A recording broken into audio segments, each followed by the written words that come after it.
আজকে নিয়ে এসেছি সম্পূর্ণ নিরামিষভাবে এঁচোড়ের একটি পদ নিয়ে। দেখুন, আমরা কিন্তু মাছের মাথা দিয়ে মুড়িঘণ্ট খেয়েছি, কিন্তু সম্পূর্ণ নিরামিষভাবে এইভাবে এঁচোড়ের মুড়িঘণ্ট কিন্তু খাইনি। কীরকম হবে রেসিপিটা একবার আপনাদের সাথে শেয়ার করে নেব। এর জন্য দেখুন, প্রথমেই বেশ কিছুটা পরিমাণ এঁচোড় ডুমো করে কেটে নিয়েছি, নিয়ে জলে একটু ভাপিয়ে নেব বা সেদ্ধ করে নেব।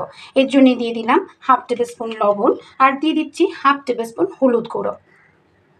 প্রায় 7 থেকে 8 মিনিট এইভাবে চাপা ঢাকা দিয়ে আমরা কিন্তু এটাকে ভালো করে সিদ্ধ করে নেব। প্রায় এইভাবে 80 থেকে 90% কিন্তু আমরা সিদ্ধ করে নেব। একেবারে কিন্তু নরম করবেন না, দেখুন চাপ দিলে ভেঙে যাচ্ছে। এরকমভাবে করলে আমরা বুঝতে পারবো এঁচোড়টা সিদ্ধ হয়ে গেছে। এইবার এঁচোড় থেকে আমরা ভালোভাবে জল ছড়িয়ে নেব। জল ঝরিয়ে রাখা হয়ে গেছে কিন্তু। এইবার আমরা একটা কড়াই বসিয়ে দিয়েছি, এর মধ্যে 1/4 কাপ বা 1/4 বাটি আমরা দিয়ে দিচ্ছি মুগ ডাল। এখানে সোনা মুগ ডাল একটু হালকা করে কিন্তু আমরা ভেজে নেব। জাস্ট একটু লালচে কালার হয়ে গেলেই কিন্তু এটাকে আমরা উঠিয়ে রাখবো। দেখুন, মুগের ডালটা কিন্তু একদম ভাজা হয়ে গেছে, সোনা মুগ ডাল। ঠিক এইরকমভাবে আমরা ভেজে নেব একটু লালচে করে। এরপর এটাকে বেশ কিছুক্ষণের জন্য আমরা ভিজিয়ে রাখবো। ভিজিয়ে রাখলে কিন্তু চালটা সিদ্ধ হতে আমাদের সময় লাগবে না, এবং এটা কিন্তু একটু বেশ সুন্দর ফুলে যাবে। আর একই রকমভাবে নিয়ে নিয়েছি 1/4 কাপ গোবিন্দভোগ চাল। এই মুড়িঘণ্ট করার জন্য আমাদের 1/4 কাপ গোবিন্দভোগ চাল আর 1/4 কাপ আমরা নিয়ে নিচ্ছি মুগ ডাল। এটাকেও ভালোভাবে জলে ভিজিয়ে নিয়েছি, এবং জল থেকে ভালো করে জল ছড়িয়েও নেব। চাল আর ডালটা দেখুন একেবারে কিন্তু জল দিয়ে ভালো করে ধুয়ে এইভাবে জল ছড়িয়ে নিয়েছি। এইবার আমরা মেন উপকরণ বা রান্নাতে চলে যাব। কড়াইয়ের মধ্যে দেখুন এবার বেশ খানিকটা সর্ষের তেল দিয়ে দিচ্ছি। প্রায় 3 টেবিল স্পুন সর্ষের তেল দিয়ে দেবো। তেলটা গরম হয়ে যেতেই এর মধ্যে গোটা তেজপাতা দিয়ে দিচ্ছি, শুকনো লঙ্কা আর গোটা জিরে ফোড়ন হিসাবে এগুলো দিয়েই ভালোভাবে এগুলো একটু ভেজে নিচ্ছি। আর দিয়ে দেবো গোটা গরম মশলা, এলাচ, লবঙ্গ, দারচিনি, এটাও কিন্তু দিয়ে দিচ্ছি। দিয়ে একটা সুন্দর গন্ধ বেরিয়ে আসার হলেই আমরা এখানে ডুমো করে কেটে রাখা আলুটা দিয়ে দেবো। আলুটা দিয়েই এর মধ্যে দিয়ে দেবো অল্প লবণ আর হলুদ গুঁড়ো। মিশিয়ে নিচ্ছি আর একটু হালকা ভেজে নেব। দিয়ে দেবো ডুমো করে সিদ্ধ করে রাখা এঁচোড়গুলো। এঁচোড়গুলো একটু হালকা ভেজে নেব। আলু আর এঁচোড় একসাথে কিন্তু একটু হালকা করে ভেজে নেব।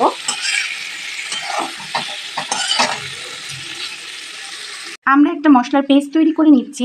দেখুন, একটা বাটির মধ্যে দিয়ে দিচ্ছি 1 টেবিল স্পুন জিরে গুঁড়ো, ধনে গুঁড়ো 1 টেবিল স্পুন, কাশ্মীরি লঙ্কার গুঁড়ো 1 টেবিল স্পুন। আমি এখানে ঝাল লঙ্কার গুঁড়ো ইউজ করছি না, কালার হওয়ার জন্য লাল লঙ্কার গুঁড়ো দিলাম, কাশ্মীরি লঙ্কার গুঁড়ো আর হলুদ গুঁড়ো দিচ্ছি।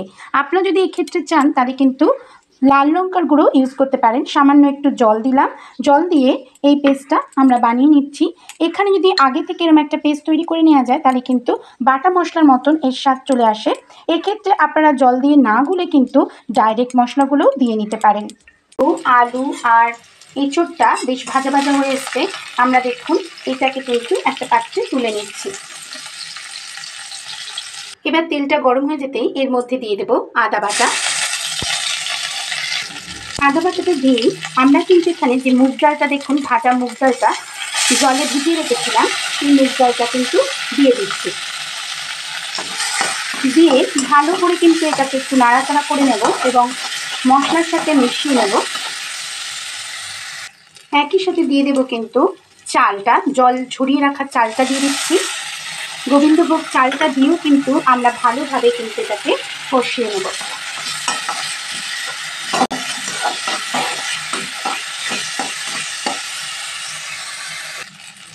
যেই মশলাটা জলে গুলে রেখেছিলাম, দেখুন জিরে, ধনে গুঁড়ো, হলুদ আর কাশ্মীরি লঙ্কার গুঁড়ো দিয়ে সেই মশলাটা দিয়ে দিচ্ছি। মশলাটা দিয়ে ভালোভাবে কিন্তু চাল আর ডালের সাথে মিশিয়ে নেব, এবং লো ফ্লেমে এটাকে সুন্দরভাবে কিন্তু কষাতে হবে।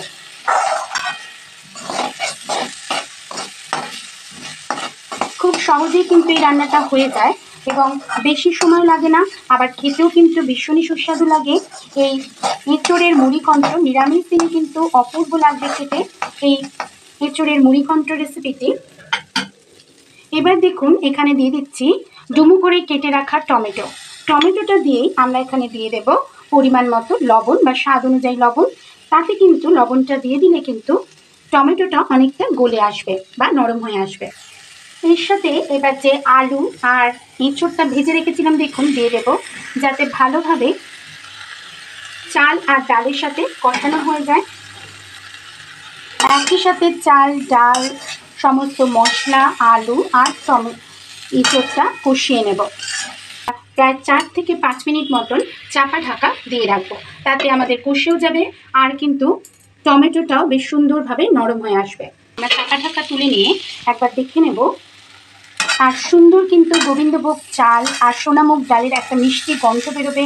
আপনারা যখন করবেন তখন বুঝতে পারবেন কিন্তু খুব সুন্দর কিন্তু একটা গন্ধ আসবে। আর দেখুন একবার দেখিয়ে দিই, টমেটোগুলো দেখুন একদমই কিন্তু গলে এসছে। সমস্ত মশলা কষানো কিন্তু আমাদের সম্পূর্ণ হয়ে গেছে। চিনি ইউজ করিনি, কারণ মিষ্টি ইউজ করলে কিন্তু চাল ডাল সিদ্ধ হতে আমাদের সমস্যা হবে। এরপর আমরা এখানে দিয়ে দেবো পরিমাণ মতন জল। পরিমাণ মতন জল দিয়ে দিলাম, যাতে চাল ডাল আলু এঁচোড় সমস্ত কিছু কিন্তু সুন্দরভাবে সিদ্ধ হয়ে আসে। এটা কিন্তু একদম ঝরঝরে হবে, তাই জলের পরিমাণটা অবশ্যই আপনারা কিন্তু পরিমাণ মতন একটু কম দিয়েই রাখবেন, যাতে চাল ডাল সিদ্ধ হয়ে যাবে অথচ সেটা কিন্তু একদম ঝরঝরে হবে। এইবার এখানে দিয়ে দিচ্ছি কিশমিশ। কিশমিশটা অবশ্যই অপশনাল, এটা চাইলে আপনারা দিতেও পারেন নাও দিতে পারেন, দিলে খেতে নিরামিষ রান্না টেস্টি হবে। আর দিয়ে দিচ্ছি ওপর থেকে কাজু ছড়িয়ে। কাজু এবং কিশমিশ দুটোই কিন্তু অপশনাল। দিয়ে দেব এবার চিনি। মিষ্টিটা আমরা এখানে একটু বেশি পরিমাণে দেব, 1.5 টেবিল স্পুন মতন। এই কারণেই দিচ্ছি যেহেতু এটা নিরামিষ রান্না তাই জন্য। তবে অবশ্যই এটা কিন্তু আপনারা নিজেদের স্বাদ অনুযায়ী দিয়ে নেবেন। ভালোভাবে মিশিয়ে নিয়ে জল দিয়ে কিন্তু আমরা আবারও চাপা ঢাকা দিলাম প্রায় 3-4 মিনিটের জন্য, এটা সিদ্ধ হয়ে যেন আসে। প্রায় 4-5 মিনিট পরে দেখুন আমরা চাপা ঢাকাটা তুলে নিচ্ছি। আমাদের কিন্তু চাল ডাল একদম কিন্তু সিদ্ধ হয়ে এসছে। দেখুন এরকম সুন্দর মাখা মাখা কিন্তু হয়ে এসছে মুড়িঘণ্টটা। দেখতেও সুন্দর লাগছে, খেতেও কিন্তু অপূর্ব লাগবে এই এঁচোড়ের মুড়িঘণ্টর রেসিপিটি। সবশেষে আমরা এখানে দিয়ে দেব চেরা কাঁচা লঙ্কা। অবশ্যই এটা ঝালটা নিজেরা নিজেদের স্বাদ অনুযায়ী দিয়ে দেবেন। দিয়ে দিচ্ছি 1 টেবিল স্পুন গরম মশলার গুঁড়ো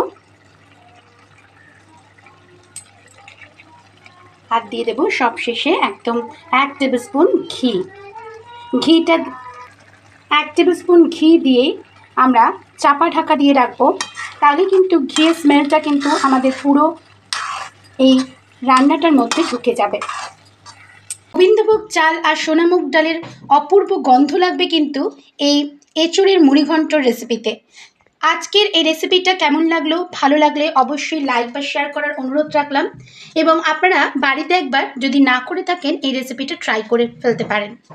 আবার চলে আসবো ভিন্ন স্বাদের নতুন নতুন রেসিপি নিয়ে আপনাদের সাথে শেয়ার করতে। সবাই ভালো থাকবেন, সুস্থ থাকবেন, ধন্যবাদ।